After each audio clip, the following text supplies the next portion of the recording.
गुणरत्न सदावर्ते यांचं एसटी बँकेच्या पॅनलवरती विजयी झालेलं होतं। त्यानंतर एसटी बँकेवरती आरबीआय कडनं ताशेरे जे आहेत कडक ताशेरे ओढण्यात आलेले होते, कारण जवळपास 300 ते 500 कोटीपर्यंतच्या ठेवी ज्या आहेत ते एसटी बँकेतून काढण्यात आल्या। वरच्या सभागृहात 2 दिवसांपूर्वी या सगळ्या संदर्भात देखील चर्चा झालेली होती। आज खालच्या सभागृहात यामिनी जाधव या ज्या आमदार आहेत, भायखळा मतदारसंघातून नेतृत्व करतात, त्यांनी देखील आज हा मुद्दा जो आहे तो सभागृहात उपस्थित केला। आपल्यासोबत यामिनीताई जाधव आहेत।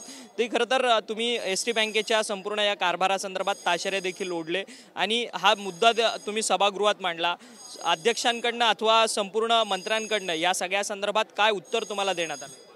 नाही, चांगलं समर्पक उत्तर मला मिळालेलं आहे, कारण जसं आपण म्हणालात की आरबीआयने या महामंडळाच्या बँका ज्याच्यामध्ये सर्वसामान्य जो एसटी कामगार असतो त्यांनी ठेवी ठेवलेल्या आहेत आणि त्याच्या बाबतीत जी काही विश्वास अर्थात असते ती कुठेतरी डगमगल्यामुळे त्यांनी ती काढून घेतलेली आहे आणि त्याच्यावर डेफिनेटली आरबीआयने ताशेरे मारलेले आहेतच।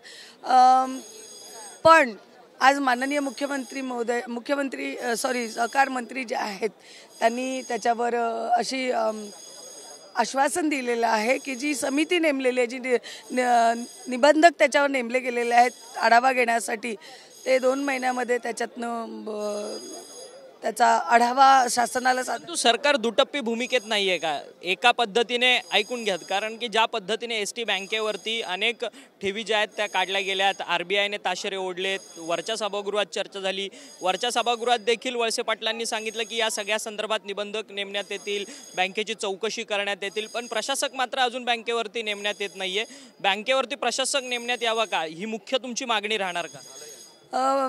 एक प्रोसिजर असते, आता निबंधक नेमलेले आहेत, निबंधकांचा आढावा काय येतोय तो पाहावा आणि या खात्याचे मंत्री हे संवेदनशील आहेत, अनुभवी आहेत आणि त्यांनी बरोबर उत्तर दिलेलं आहे की हा आढावा हातात आल्यानंतर त्याच्यामध्ये जे काय जे सत्यता पडताळून पाहू आणि नक्कीच त्याच्यावर योग्य ती कारवाई करू। मात्र माझा प्रश्न होता की या महामंडळाच्या संचालक मंडळांना हा अधिकार असतो का व्याज दर ठरवण्याचा, हा माझा प्रश्न होता। तर त्यांनी त्याला हो म्हणून उत्तर दिले। रिझर्व्ह बँकेने ते अधिकार त्यांना दिलेले आहेत व्याज दर ठरवण्याचा।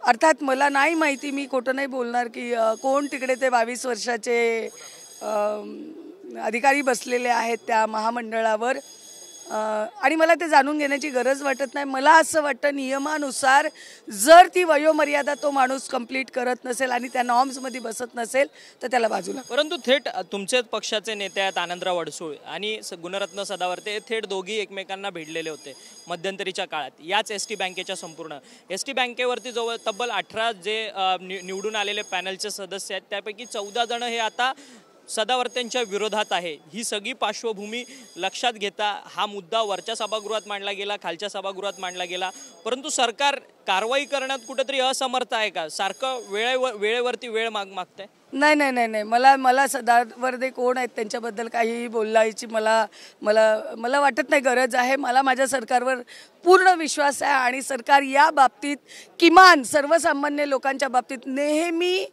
सकारात्मक निर्णय घेत आलेला आहे आणि घेणार, एवढं मला नक्की वाटतं।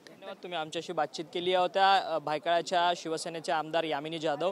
गुणरत्न सदावर्ते यांच्या पॅनलकडनं जो संपूर्ण कारभार जो आहे तो एसटी बँकेवरती चालवण्यात आलेला आहे त्या सगळ्या संदर्भात प्रश्न आज खालच्या सभागृहात मांडण्यात आला आणि ह्या सगळ्याच्या संदर्भात दिलीप वळसे पाटील यांनी आज खालच्या सभागृहात उत्तर देताना सांगितलंय की या सगळ्या बँकेवरती निबंधक जो आहे तो नेमण्यात आलेला आहे आणि त्याचं ऑडिट फाईल जे आहे ते थोड्याच दिवसात जे आहे ते सादर करण्यात येईल असं जे म्हणणं आहे ते दिलीप वळसे पाटील यांनी आज सभागृहात दिलेलं आहे। व्हिडिओ जर्नलिस्ट गणेश मोरेसह अक्षय मंकणी, TV9 मराठी, नागपूर।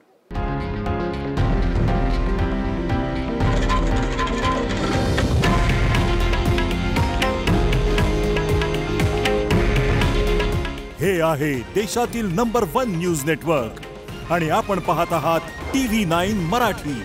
काळजी तुमची, हित महाराष्ट्राचं।